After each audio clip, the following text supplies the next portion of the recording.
조금 드리자면 저는 여러분 18살 때부터 배우자 기도를 시작을 했어요. 여러분들은 혹시 지금 배우자 기도를 하고 있는지 좀 궁금한데 혹시 지금 나는 배우자 기도를 하고 있다 하시는 분들 한번 손 한번 들어보시겠어요? 어. 멋집니다. 우리 청년들. 네. 저는 18살 때 이제 배우자 기도를 시작을 했는데 제가 이렇게 우리 ESF 후배들이나 이제 동력자분들한테 "배우자 기도를 하고 있나요?" 라고 물어봤을 때 다들 안 하고 있다는 사람들이 대부분이었어요. 근데 안 하고 있는 그 이유는 첫 번째는 배우자 기도를 어떻게 해야 하는지 몰라서, 그리고 두 번째는 아직 나에게 연애와 결혼은 쪼끔 먼 이야기 같아서 라고 대답을 하시는 사람들이 굉장히 많았어요.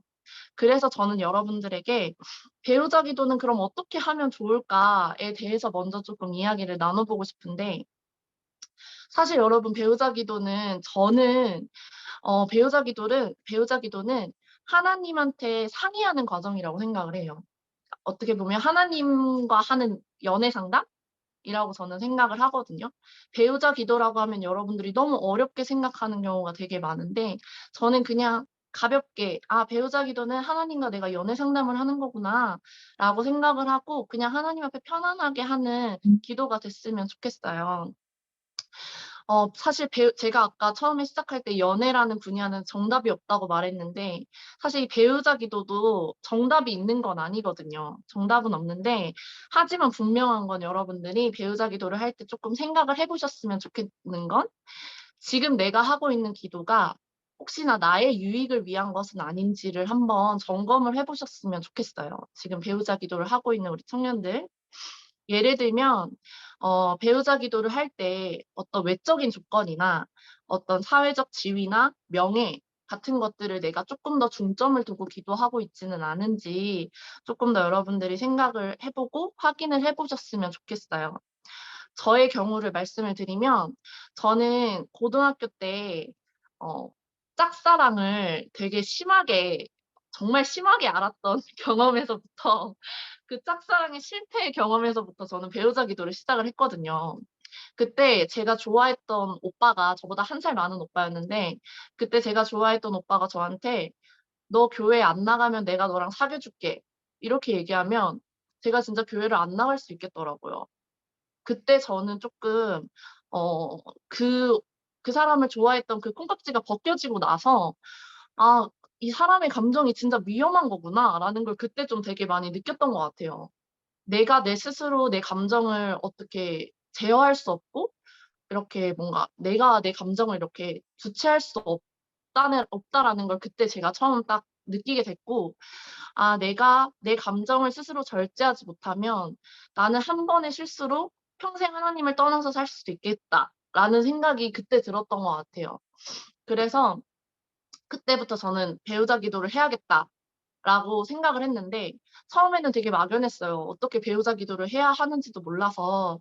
그래서 그때는 그냥 무작정 교회 목사님, 사모님, 전도사님, 교회 선생님 등등등등 제가 찾아갈 수 있는 사람들은 다 찾아가서 배우자 기도를 어떻게 하면 좋을지에 대해서 조언도 구하고, 그때 그 당시에 많은 분들이 저에게 연애와 결혼에 관련된 신앙 서적들을 많이 추천을 해 주셨거든요. 그래서 그때 추천해 주신 책들을 또 읽어 보기도 하면서 그렇게 쪼끔씩 배우자 기도를 시작을 했던 것 같아요. 그러고 나서 저는 아무 생각 없이 그냥 아무것도 적혀 있지 않은 공책이랑 볼펜을 하나 가지고 와서 저는 그 공책에다가 제가 생각하는 제가 만나고 싶은 배우자상을 쭉 적었어요, 공책에. 뭐 외적인 거든 내적인 거든 신앙적인 거든 상관없이 그냥 만나고 싶은 상을 그냥 제가 쭉 적었던 것 같아요. 이렇게 했을 때 막 몇백 가지가 막 나오시는 분들도 있다고 하더라고요. 그래서 저는 그렇게 쭉 적고 나서, 그러고 나서 저는 제가 처음부터 적은 거를 하나하나 천천히 읽어 보기 시작했어요.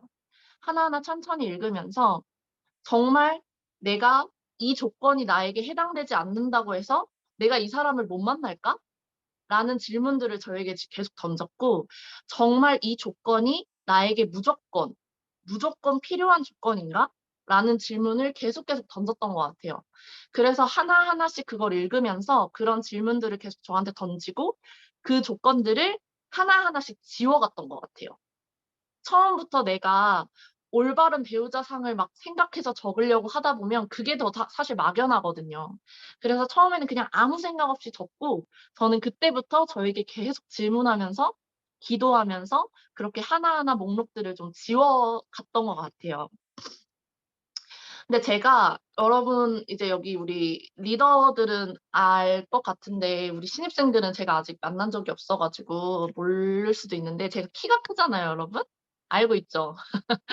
제가 키가 이제 자매치고는 되게 큰 키예요. 제가 키가 172 거든요.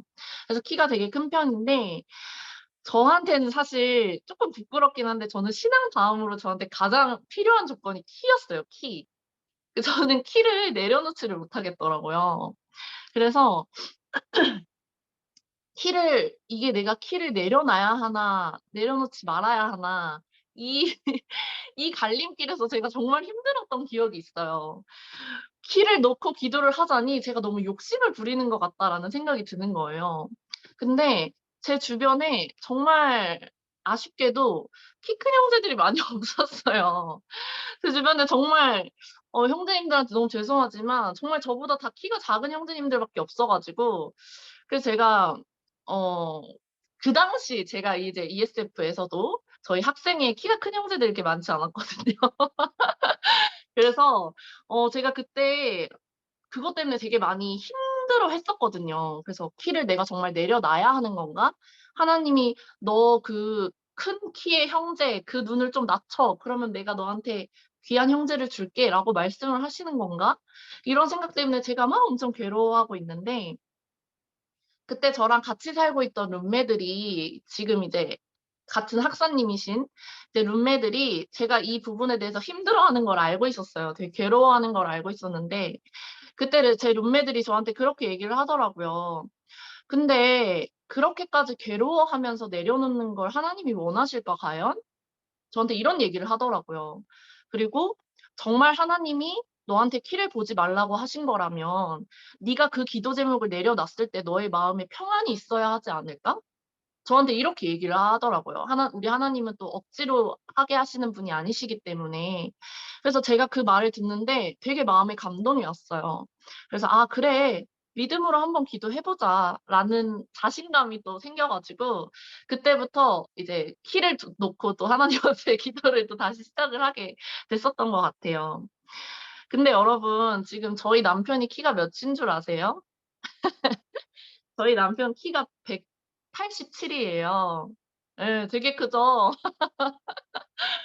제가 지금까지 살면서 만났던 여자 남자를 통틀어서 가장 키가 큰 사람이거든요. 그래서 '아 진짜 하나님 정말 놀라우신 분이다.'라는 거를 되게 저희 남편 만나면서 고백을 하게 됐고 그래서 여러분들도 이게 작은 저의 에피소드지만 여러분들도 의심하지 않고 하나님 앞에 기도해 봤으면 좋겠어요. 근데 그 기도 제목이 나의 유익을 위한 것인지 그런 것들은 여러분들이 쪼끔 한번 확인을 해 보면서 의심하지 않고 하나님이 나에게 가장 맞는 배우자를 주실 것을 믿는 마음으로 기도를 해 보시면 좋을 것 같습니다. 여러분에게 가장 좋은 배우자를 하나님께서 예비해 두셨을 거예요. 그렇게 저는 배우자 기도를 시작을 했고 그러고 이제 고등학교를 졸업을 해서 이제 나사렛 대학교를 왔어요. 근데 나사렛 대학교를 와서 ESF를 만났죠. 지금 우리 1 학년 친구들처럼. 저도 이제 ESF를 만나서 훈련을 시작을 하게 됐어요. 그래서 훈련을 받으면서 저는 청년회 때 왜 훈련이 필요한 한지에 대해서 그때는 몰라요. 1, 2, 3, 4 학년 그때 지날 때는 모르지만 다 지나고 나서 학사가 되니까 '아 학생 때 이 훈련이 왜 이렇게 중요한가.'를 제가 깨닫게 되더라고요. 주변에서 저는 대학교에 와서 너무나 많이 무너지는 대학생들을 많이 봤고 특히 크리스천 친구들이 많이 무너지는 모습들을 굉장히 많이 봤기 때문에 우리가 이 공동체라는 울타리 안에서 우리가 훈련을 받고 보호를 받을 수 있음이 참 감사하다라는 걸 되게 많이 느꼈는데요. 그래서 제가 이런 이야기를 하면 우리 학생들은 저한테 그런 질문을 한 적도 있어요. "학사님 도대체 연애를 위해서 ESF에서는 어떤 훈련을 받는 거죠?" 이렇게 말을 하는 친구들이 있어요. 아니 ESF에서 연애를 잘하는 방법을 알려주는 것도 아니고 어떻게 하면 형제에게 예뻐 보이는지 어떻게 하면 자매에게 멋있어 보이는지 알려주는 것도 아닌데 도대체 어떤 훈련을 받는 건가요? 이렇게 물어보는 우리 학생들도 있었어요, 저한테. 그래서 저는 여러분들에게 너무나 뻔하지만 너무나 중요한 3가지의 훈련을 여러분들에게 말씀을 드리고 싶어요. 제가 정말 연애를 하면서도 '아 이 훈련이 내가 공동체에서 받았던 훈련이 연애를 하면서 내가 정말 도움이 많이 됐구나.'라고 느꼈던 훈련들이었거든요. 첫 번째 훈련은 관계의 훈련이에요, 관계의 훈련. 우리 ESF는 사실 관계로 형성된 공동체라고 해도 사실 과언이 아니에요. 동역자와의 관계도 있죠. 양과 목자와의 관계도 있죠. 우리 간사님과의 관계도 있죠. 그리고 우리 또 신입생들 또 전도할 때 보면 우리가 관계 전도를 많이 하잖아요. 그것처럼 우리 ESF는 관계의 훈련이 굉장히 잘 되어 있는 그런 공동체인데 여러분도 아시겠지만 우리 지금 여기 줌 안에 있는 우리 한 사람 한 사람이 다 우리가 다 하나님을 믿고 다 같은 크리스천이지만 우리 다 성향이 다 다르잖아요. 우리 성격도 다 다르고 좋아하는 것도 다 다르고 우리 성향이 다 가지각색이에요. 그리고 가끔 공동체 안에서 훈련을 받다 보면 ESF뿐만 아니라 교회에서도 같은 동성 동역자 같은 동성 동역자가 가끔 저를 힘들게 할 때가 있어요. 가끔 같은 동성인데도 '아 얘는 왜 이렇게 생각하지? 얘는 왜 이렇게 말하지? 얘는 왜 이렇게 나를 힘들게 하지?' 이렇게 느끼는 경우가 있을 수 있잖아요. 여러분들도 경험은 분명히 해 보셨을 거예요. 근데 여러분 같은 크리스천도 이렇게 힘들고 같은 동성도 이렇게 힘들어요. 근데 이성은 오죽하겠어요. 남자와 여자는 정말 완전히 다른 존재거든요. 그래서 저는 여러분들에게 어 크리스천이라고 다 착하고 다 선하지만은 않다. 그거를 여러분들에게 얘기를 해 주고 싶어요. 크리스천이라고 다 착하고 다 선한 건 아니에요. 우리가 계속 훈련을 받아서 그 성화의 과정을 겪어야 거쳐야 네 우리가 선한 사람이 되는 거지 우리가 다 선하지만은 않습니다.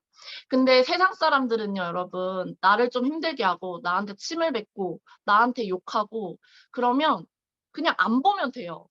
나도 그냥 똑같이 침 뱉어 버리고 나도 그냥 욕 한마디 해 버리고 그냥 그 자리를 피해 버리고 그냥 그 사람을 안 보면 돼요. 그게 세상 속 관계에선 가능해요. 근데 여러분 공동체는 어때요?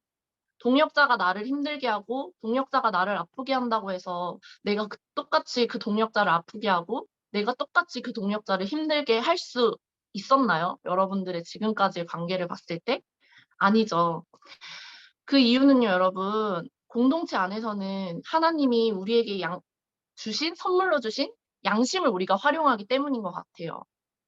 그 양심 때문에 그 상대방을 용서하려고 노력하고 내가 그 상대방을 이해하려고 노력하고 그 상대방과 화해하려는 노력이 공동체 안에는 있는 것 같아요 저는.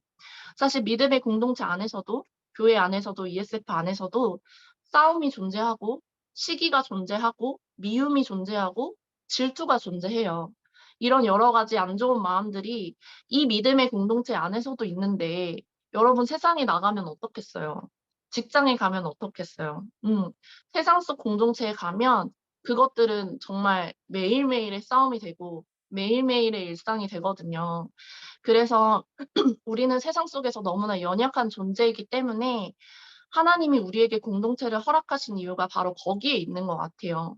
그래서 여러분들이 공동체 안에서 훈련을 받는 동안 어 동역자를 이해하고 양을 사랑하고 그리고 목자님을 존중하고 그런 마음들을 그 관계 안에서의 그 훈련들을 받다 보면 여러분들이 나중에 누군가를 만나서 연애를 할 때도 연애도 결국 인간관계거든요.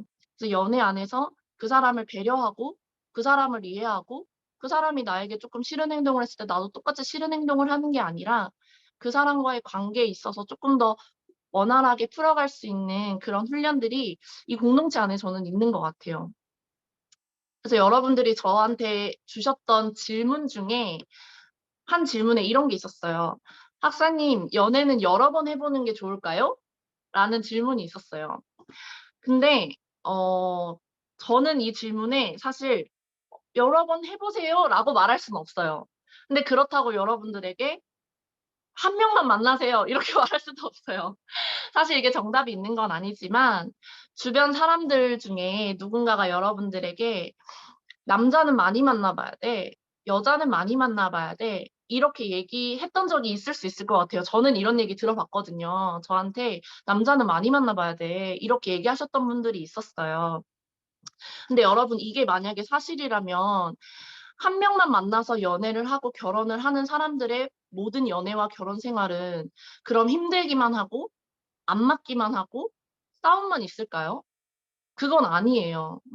그러면 반대로 100 명을 만나 연애를 해본 사람은 101 번째의 연애가 과연 성공적이고 그 연애의 끝은 결국 결혼으로 골인을 하는 확률이 높을까요?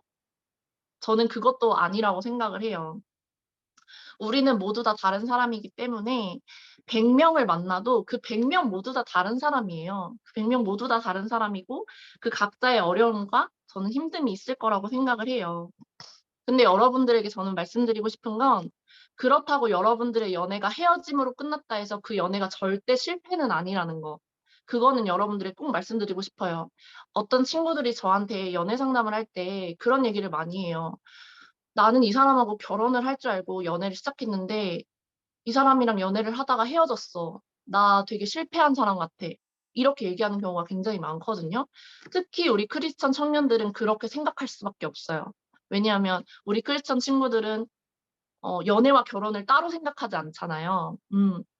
그렇기 때문에 연애에 실패했을 때 그 관계가 결혼까지 가지 못하고 이제 연애에서 끝이 났을 때 그 관계가 굉장히 실패된 관계라고 생각하는 경우가 생각보다 많더라고요.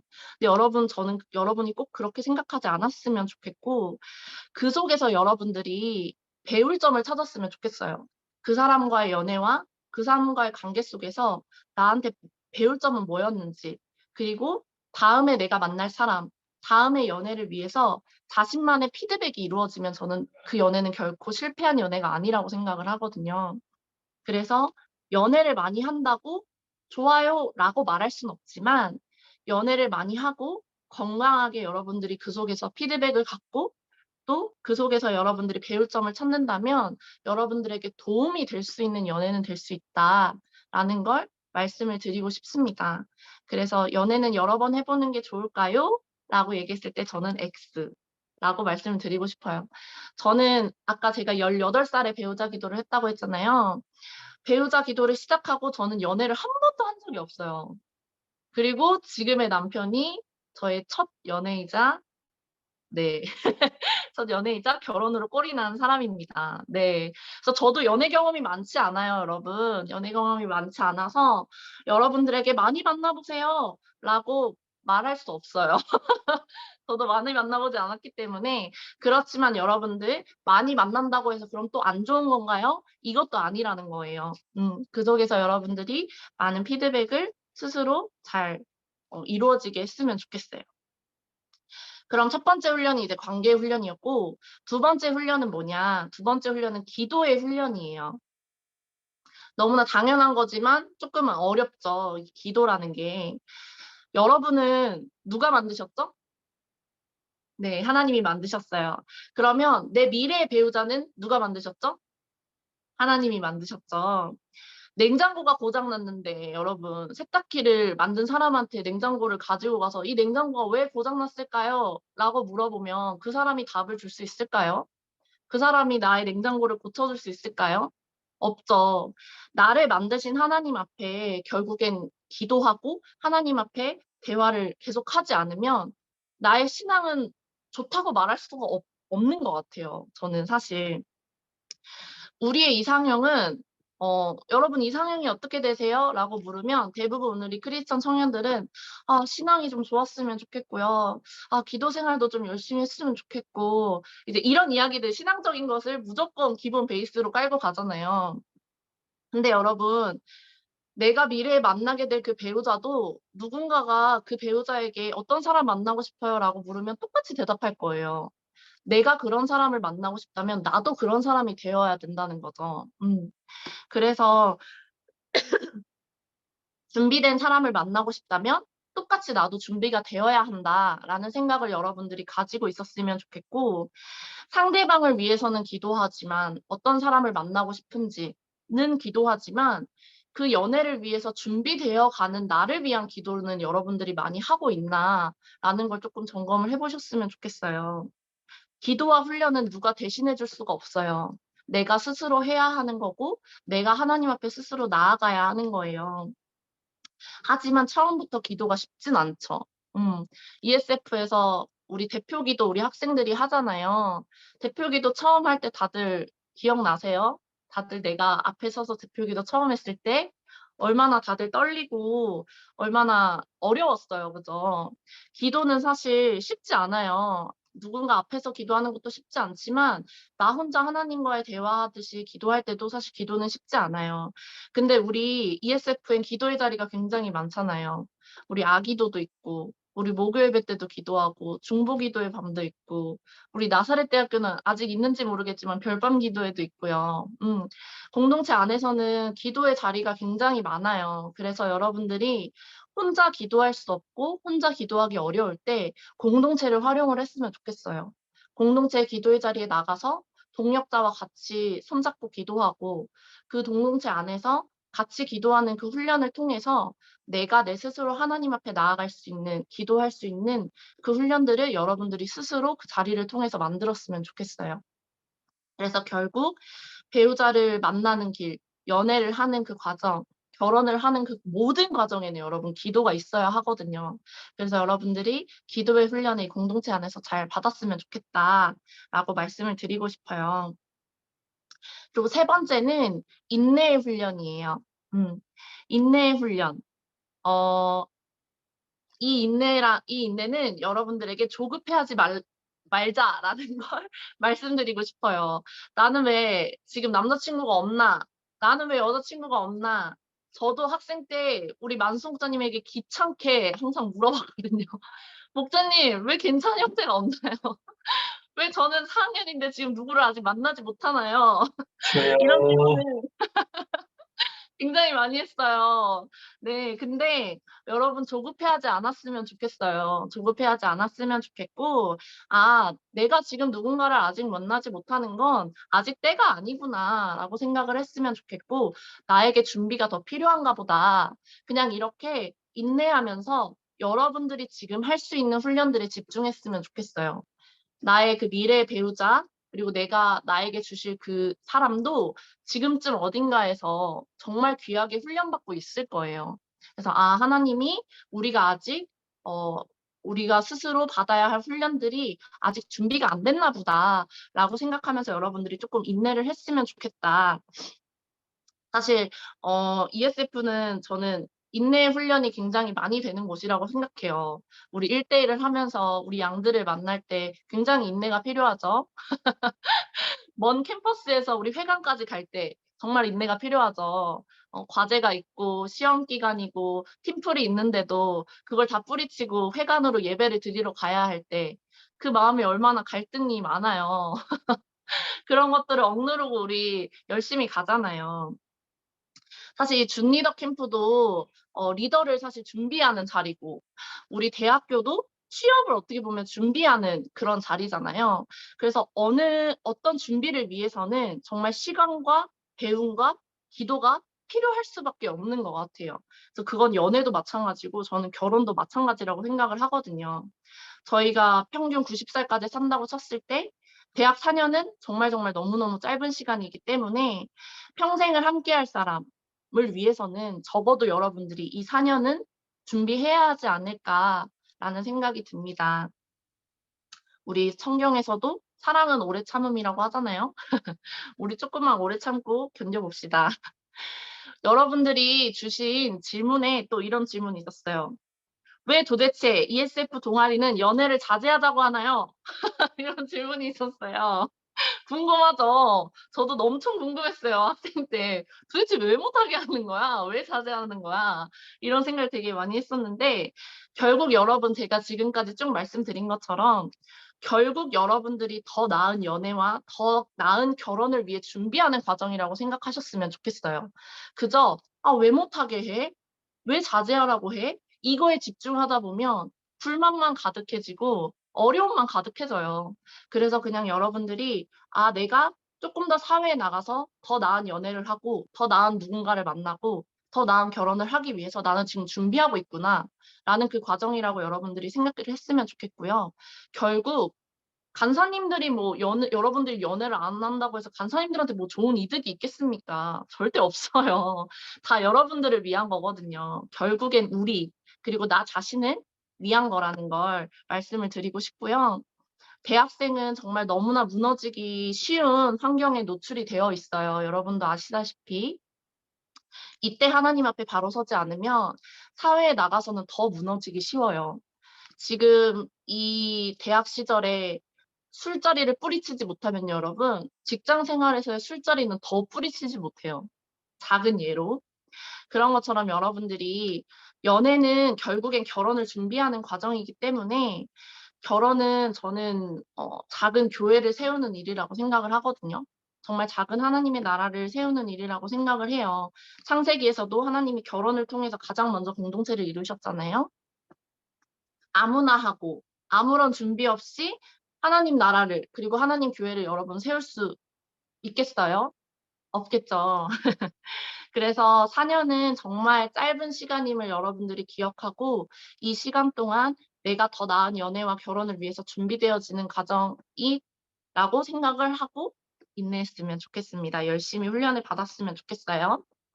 자 그리고 어 제가 여러분들에게 짧게 저희 남편과의 러브 스토리를 쪼끔 말씀을 드리자면 저는 우리 학사님의 소개로 알게 된 교회에서 저희 남편을 만났어요.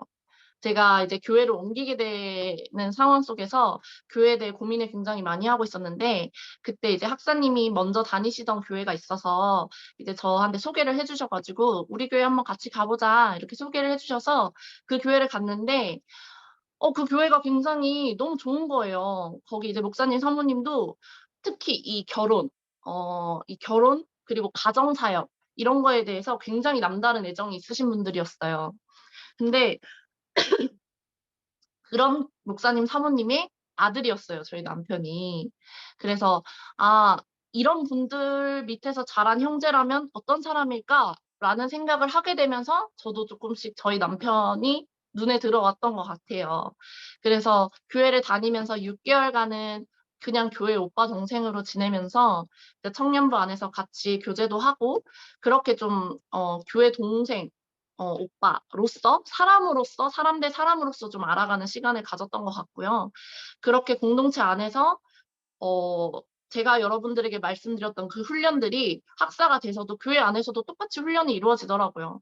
그래서 그 안에서 관계의 훈련을 통해서 이 사람이 어떤 사람인지를 좀 알아갔던 것 같아요, 그 6 개월 동안. 그러면서 '아 이 사람은 굉장히 믿음의 뚝심이 강한 사람이고 아 굉장히 자존감이 높은 사람이구나. 그리고 자기가 하는 일에 굉장히 자신감을 가지고 즐거워하는 사람이구나.' 이런 것들을 좀 느끼게 되면서 이상하게 그냥 이 사람하고는 연애도 시작도 안 했는데 아직 뭐 썸을 타고 이런 것도 아닌데도 '아 그냥 왠지 이 사람하고는 연애를 하면 결혼까지 할 것 같다.'라는 생각이 들었던 것 같아요. 그렇게 저희는 6 개월 동안 서로 교회 오빠 동생으로 알아가면서 그렇게 서로의 장점들을 좀 발견하게 됐고 그리고 2 개월 동안의 썸을 탔어요. 썸을 타면서 이제 그전에는 사람과 사람 사이에서 이제 알아감이 있었다면 이제 썸의 기간 동안에는 남자와 여자로서의 이제 알아가는 시간이 쪼끔 있었던 것 같아요. 그래서 2 개월 동안의 이제 썸 기간을 갖고 그리고 저는 이제 말씀으로 그리고 저희 남편은 큐티로 서로 응답을 받고 그렇게 교제를 시작을 했어요. 어 이때 그 여러분들이 저에게 주셨던 질문 중에 또 하나가 하나님께서 나에게 허락해 주신 배우자라는 걸 어떻게 알 수 있나요? 라고 물어보는 질문이 있었어요. 제가 이제 저의 남편과의 연애 스토리를 이제 얘기를 했을 때 그 사람이 학사님의 배우자인 걸 어떻게 알았어요? 그때 '아 이 사람하고는 내가 연애를 해야겠다. 이 사람하고는 내가 결혼을 해야겠다.'라는 확신이 어떻게 들었어요? 저한테 이런 질문을 되게 많이 했었어요. 근데 저는 여러분들에게 말씀드리고 싶은 건 첫 번째는 어 지금 여러분과 하나님과의 관계가 어떤 상태인지를 먼저 파악하는 게 중요한 것 같아요. 지금 나와 하나님의 관계가 멀어져 있는 상태인데 하나님이 여러분 앞에 떡하니 배우자를 주실까요? 지금 내가 하나님과의 관계가 견고하지 않고 내가 지금 분별력이 없는 상태에서 저는 그 상태에서 하나님이 저에게 배우자를 주실지는 않을 것 같아요.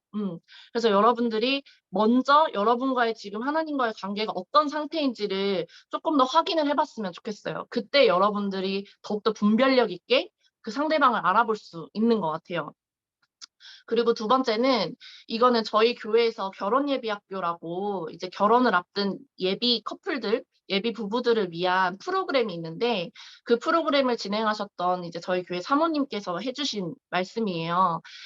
많은 청년들이 이제 이 질문을 사모님께 많이 하신다고 해요. "어떻게 그 사람이 나의 배우자인지 알 수 있나요?" 라고 봤을 때 이제 우리 사모님께서 "세 가지를 확인을 해라."라고 저희한테 얘기를 해 주셨어요.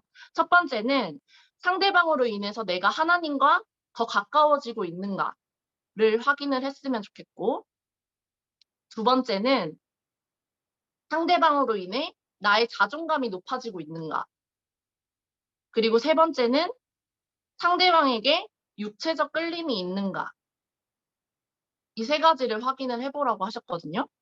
결국 이거는 영혼육을 뜻한다고 하더라고요. 근데 저는 여기서 여러분들에게 한 가지만 더 추천을 해 드리고 싶은 게, 사실 이 세 가지는 내가 지금 이 사람한테 이성적으로 너무 빠져 있고 내가 지금 '이 사람이 내 배우자 같은데? 나 지금 이 사람이랑 되게 연애 잘하고 있는 것 같은데?' 라는 생각이 들고 이 사람한테 완전 푹 빠져 있으면 이 세 가지는 다 맞는 것처럼 느껴져요. 제 주변에도 그런 사람이 있었거든요. 누가 봐도 그 사람이 아닌데 본인은 이 세 가지를 확인했을 때 '어 난 다 맞아.' 이렇게 느끼는 경우가 있더라고요. 그래서 저는 네 번째, 여러분들에게 하나 더 추천드리고 싶은 건 이 사람과 우리의 만남이 주변 공동체와 동역자들에게 축복을 받고 있는가, 이것도 한번 꼭 확인해 보셨으면 좋겠어요. 나는 이 사람이 너무 좋고 나는 이 사람과의 만남 속에서 나는 이 세 가지가 다 맞는 것 같은데 내 주변 공동체와 주변 동역자들이 "근데 그 사람은 아닌 것 같아. 우리 쪼끔만 더 기도해 보자.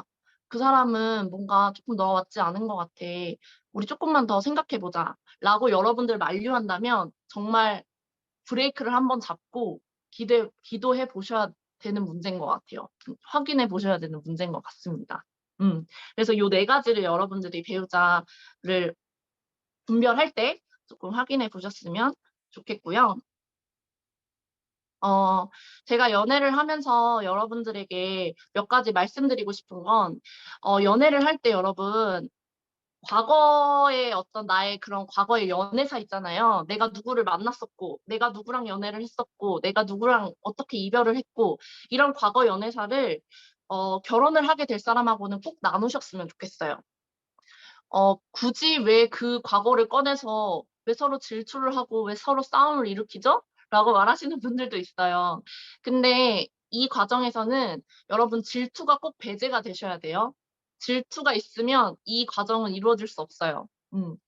과거에 그 사람이 과거에 어떤 연애를 했든 지금 이 사람은 내 옆에 있는 사람이고 나와 연애를 하고 있는 사람이기 때문에 과거의 그 어떤 형제, 자매에게 질투를 느낄 필요가 전혀 없어요. 그래서 과거의 연애사를 같이 얘기를 할 때 제가 왜 얘기를 하려고 하냐면 그 사람의 연애 성향, 그리고 그 사람이 어떻게 과거의 연애를 통해서 어떻게 상처를 받았는지, 그런 것들을 알 때 두 사람이 연애를 하면 그런 것들을 좀 더 조심할 수 있고 쪼끔 더 배려할 수 있더라고요. 그래서 그런 것들을 여러분들이 연애를 하게 된다면 저는 추천을 하는 방법이고요. 그리고 서로 더 기도할 수 있게 돼요. 어쨌든 연애를 통해서 상처를 받은 게 있고 연애를 통해서 사실 다음 연애를 두려워하는 청년들이 굉장히 많거든요. 그런 것들을 서로 확인을 하면서 같이 기도하고 또 그 사람의 그런 아픔까지도 품을 수 있는 과정이 되는 것 같아서 저는 여러분들이 연애를 시작한다면 이 과정을 꼭 같이 나누었으면 좋겠어요, 그 상대방이랑. 그리고 너무나 중요한 건 이제 스킨십의 선을 꼭 지켜야겠죠. 어 우리 요셉처럼 그냥 그 자리를 벗어나세요. 쪼끔 그런 데이트를 좀 피하면 좋을 것 같아요. 단둘이 있고 쪼끔 어두운 조명이 있고 다른 사람들의 시선이 보이지 않는 그런 데이트는 쪼끔 더 피해서 여러분들이 데이트 안에서 쪼끔 스킨십의 선을 지킬 수 있는 그런 것들을 상대방하고 잘 이야기를 통해서 그런 선들을 좀 지혜롭게 잘 정했으면 좋겠고 데이트를 할 때도 쪼끔 더 활발한 데이트, 쪼끔 더 동적인 데이트를 많이 즐기면서 그렇게 쪼끔 더 건강하게 데이트를 이어갔으면 좋겠습니다.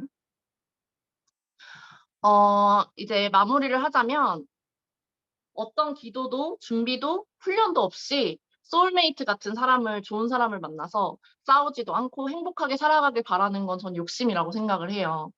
그래서 여러분들이 상대방을 위한 이해와 기도, 준비는 결혼에서도 계속 쭉 지속이 되는 거거든요. 그래서 이런 부분들이 여러분들이 대학 4년 동안에 제가 아까 말씀드렸던 그런 훈련들을 잘 받으시면서 쪼끔 더 그 안에서 내가 쪼끔 더 성숙되어지고 성숙한 모습으로 성숙한 사람을 만날 수 있는 그 과정을 좀 누렸으면 좋겠습니다.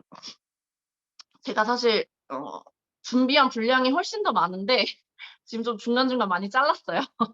여러분들의 그 뒤에 질문에도 제가 답변을 해 드려야 되기 때문에 쪼끔 시간이 갔지만 쪼끔 이해해 주세요, 여러분. 이제 여러분들이 주셨던 질문에 대한 답변을 쪼끔 빠르게 나누고 그다음에 넘어가도록 하겠습니다.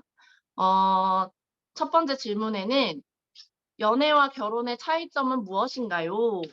그 차이점에서 오는 부분에서의 힘듦과 좋은 점은 무엇이었나요?" 라고 질문을 해 주셨어요. 이게 익명 질문이라서 이제 '어 내 질문 나왔다.' 이렇게 생각할 수도 있을 것 같은데 "연애와 결혼의 차이점은 무엇인가요?" 라고 물어봤어요.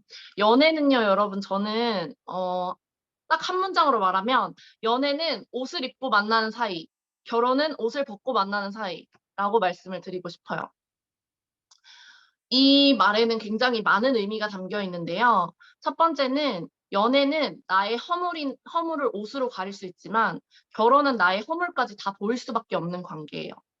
그리고 두 번째는 서로를 향한 상처의 가시는 연애 때는 옷 위에 상처가 나지만 결혼한 후에는 맨살에 상처를 내요. 그래서 더 아픔이 크겠죠. 그리고 세 번째는 연애 때는 옷을 벗는 것이 부끄러운 일이지만 결혼 후에는 자연스럽고 심지어 기쁜 일이 돼요. 그래서 저는 연애와 결혼의 차이를 이렇게 두고 싶어요. 여기서 이제 힘든 점을 물어보셨어요. "그 차이점에서 오는 힘든 점은 뭐냐?" 물어보셨는데 힘든 점과 좋은 점을 물어보셨는데 힘든 점은요 여러분 결혼 후에는 작은 말이나 행동에 저는 더 쉽게 상처를 받게 되는 것 같아요, 연애 때보다. 더 쉽게 상처를 받고 상대방이 자꾸 이제 내 거라는 생각을 쪼끔 내려놓을 수 없게 됐었던 것 같아요, 저는 결혼 초에. 이제 연애를 하면 언제 헤어질지 모르지만 결혼은 이제 끝까지 가는 거잖아요. 그러다 보니까 이제 '이 사람은 내 거.'라는 생각이 강하다 보니까 그 사람을 뭔가 쪼끔 더 이렇게 좀 가두려고 해야 된다 그래야 되나? 뭐라 그래야 되지? 쪼끔 그런 좀 행동이 있었던 것 같아요, 결혼하고 나서는. 그게 쪼끔 저는 힘들었던 것 같고 연애 때보단 결혼해서 그게 쪼끔 더 힘들었던 것 같고 좋은 점은 훨씬 더 많죠, 여러분. 좋은 점은 옷을 벗고 만나도 수치심이나 죄책감이 없다는 거. 오히려 기쁨과 축복 속에서 마음껏 상대를 사랑할 수 있다는 거. 그리고 데이트 후에 아쉬운 마음으로 헤어지지 않아도 된다는 거. 같은 집에 같이 손잡고 들어갈 수 있다는 거. 그리고 평생 내 편이 있다는 안정감이 있는 것 같아요, 결혼은. 요렇게 힘듦과 좀 좋은 점 너무 힘든가 좋은 점들이 너무 차이가 컸나? 좋은 점이 너무 많았나? 네, 요렇게 있었고요. 그리고 다음 질문은 "학사님은 연애와 결혼에 대한 두려움은 없으셨나요? 있으셨다면 어떤 부분이고 극복할 수 있게 된 계기나 노력이 궁금합니다."라고 물어보셨어요. 저는 안 믿는 가정에서 자랐어요. 저는 저 혼자 예수님을 믿고 지금도 저희 가족들은 아무도 예수님을 믿지 않거든요.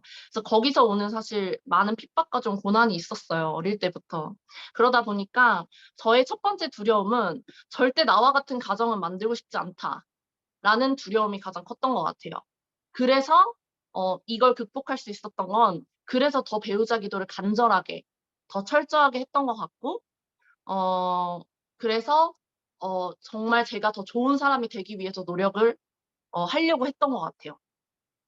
두 번째 두려움은 저는 자존감이 좀 낮아서 낮은 자존감으로 인해서 사랑을 받는 방법을 좀 잘 몰랐어요.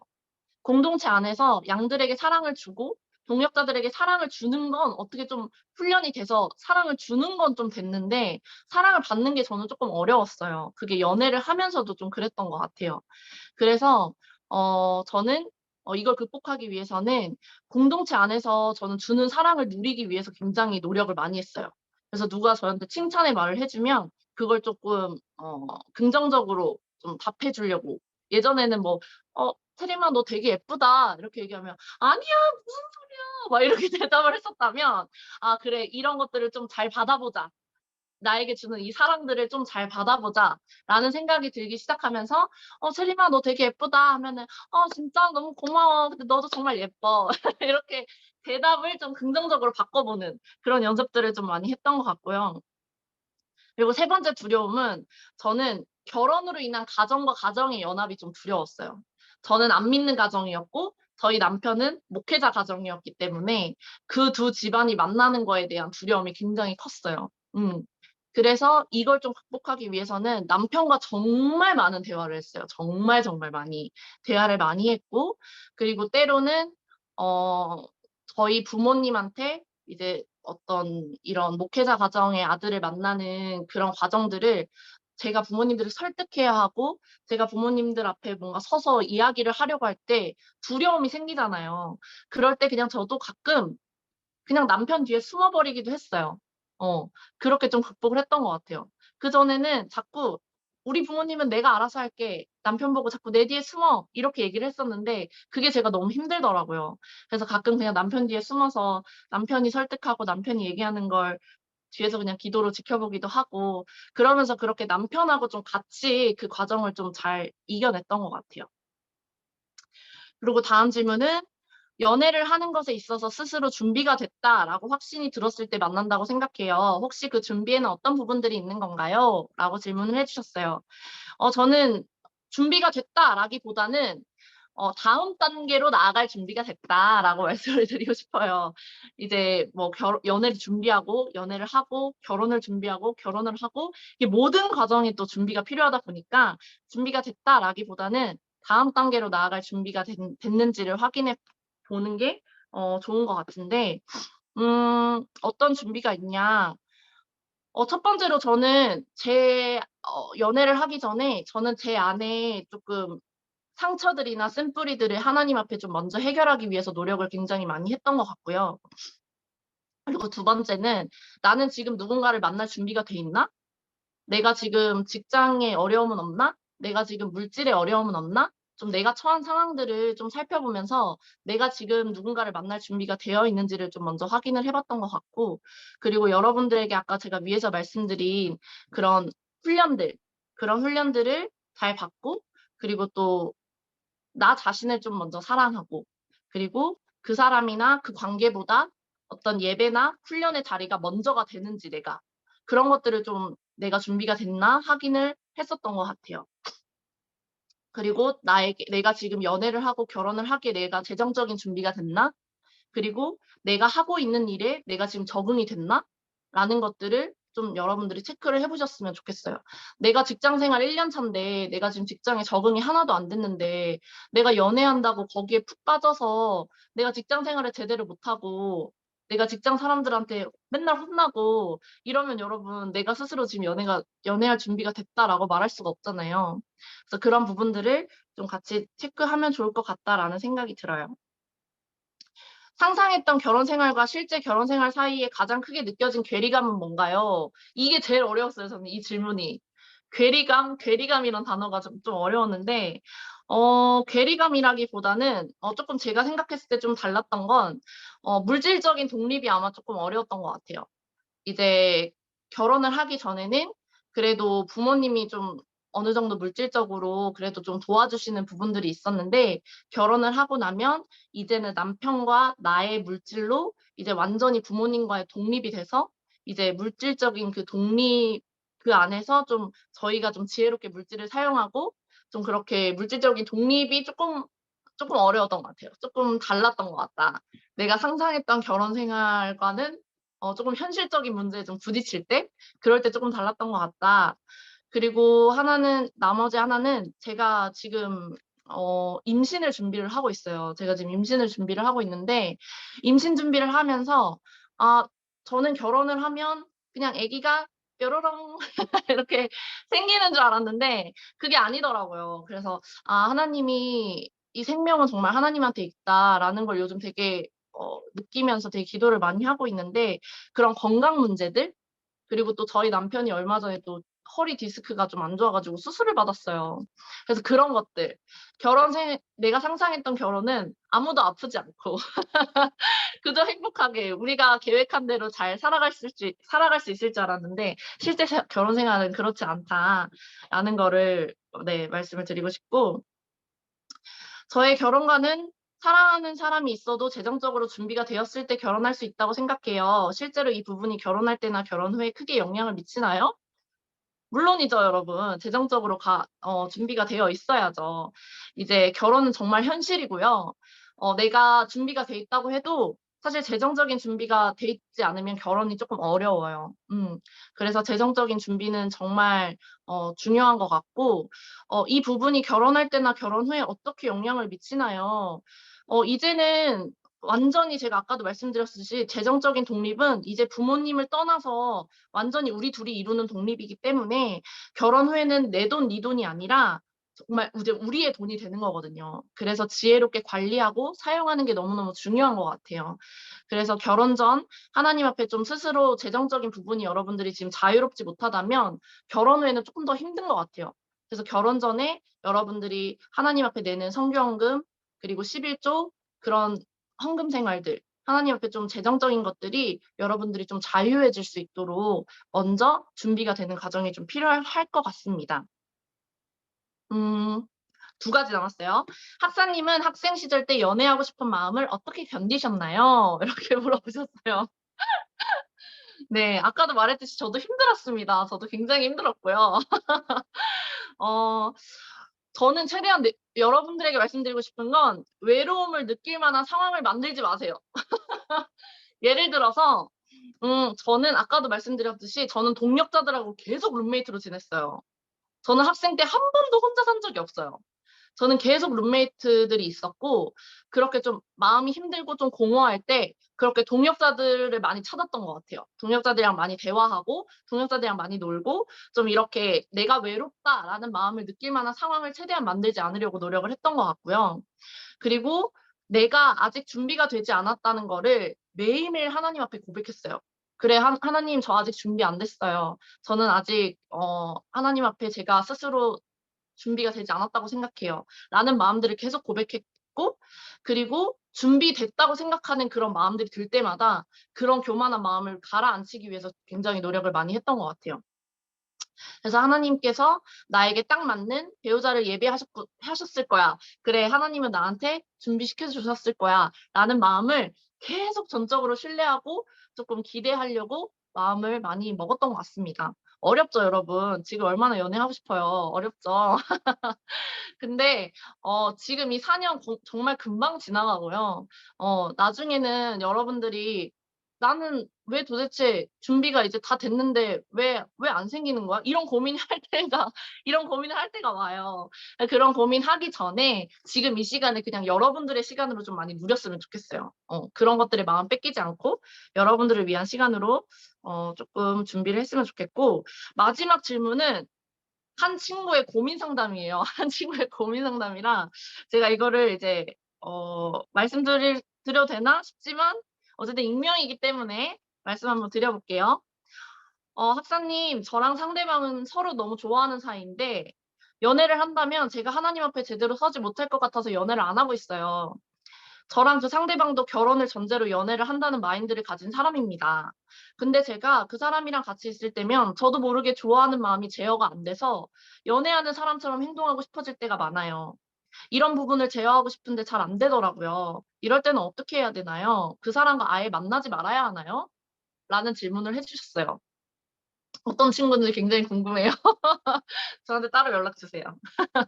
네. 저는 어 사실 제가 지금 여러분들에게 이런 상황이 있다면, 여러분들이 이런 상황이 있다면 그럼 그 사람하고 아예 만나지 마세요."라고 얘기를 하면 여러분 정말 안 만날 수 있어요?